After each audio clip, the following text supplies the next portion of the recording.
Good morning, all of you. Let us continue the exercises of chapter 1, that is our environment. We did up to exercise D, and today we will do exercise E of the chapter. Now I am going to start. Question number 1 is distinguish between autotrophs and heterotrophs. Autotrophs are the organisms which can prepare their own food. For example, green plants. Heterotrophs, the organisms which cannot prepare their own food, they depend upon others for their food, they are known as heterotrophs. Example, animals. Decomposers, the organisms which feed on dead and decaying plant and animals, they are known as decomposers. The organisms which feed on dead and decaying plants and animals, they are known as decomposers.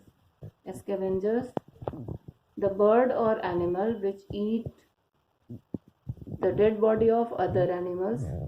The bird or animal which eat dead body of other animals, they are known as scavengers.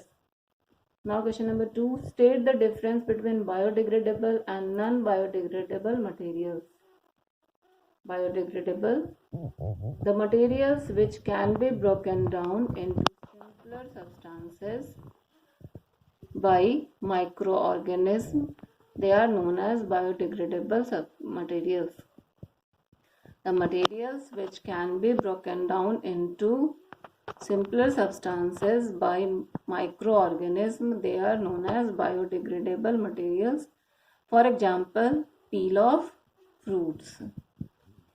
Non-biodegradable, the materials which cannot be broken down into simpler substances by any microorganism is known as non-biodegradable materials.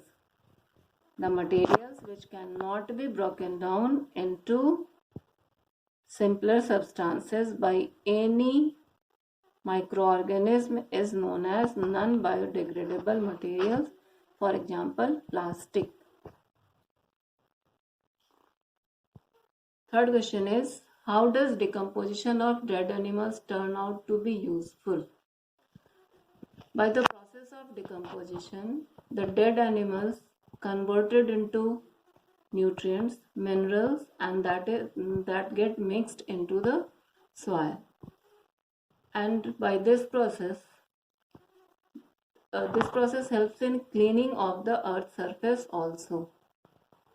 And if decomposition will not take place, there will be no space remain for the living things.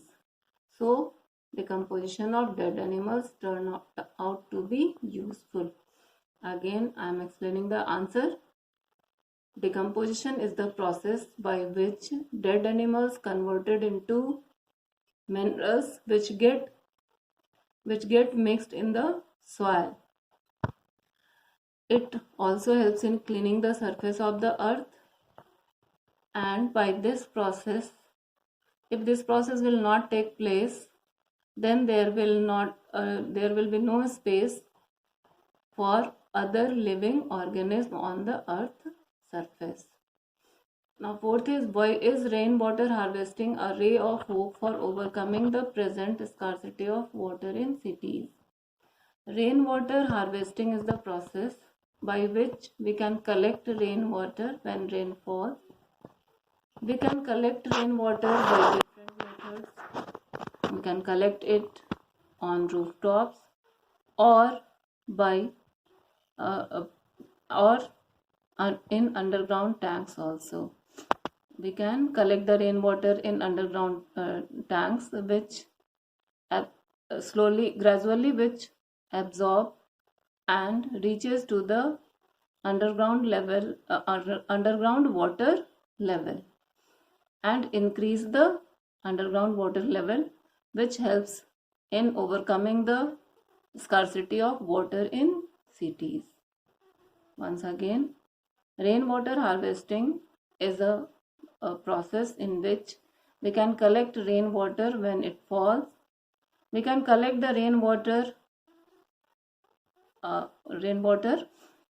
in a rooftop tank or in an underground tank also. The water collected in rooftop tank can be used in daily works after purification, and the water which is collected in underground tanks is gradually absorbed in the soil and it reaches to the underground water level. It will help in increasing the groundwater level and also overcoming the present scarcity of water in cities. Now question number 5. Why do buffaloes cool themselves in water during summer? The skin of buffaloes are of black color which absorbs more heat, and buffaloes do not have efficient sweat gland in them, so they feel more warm, and to cool themselves they remain in water during summer. Buffaloes have black colored skin which absorbs more heat, and they do not have efficient sweat glands in them, so buffaloes cool themselves in water during summer. In question number 6, you have to draw a diagram that shows the relationship between biotic and the abiotic components of the environment. There is a picture in which a relation between abiotic and biotic components is there. That is, plants which are biotic components, they use sunlight, which is an abiotic component. You can draw this picture to show the relation between biotic and abiotic components of the atmosphere. So students, we have completed chapter number 1 with all its exercises, and from tomorrow we will start new chapter. Thank you. Have a nice day.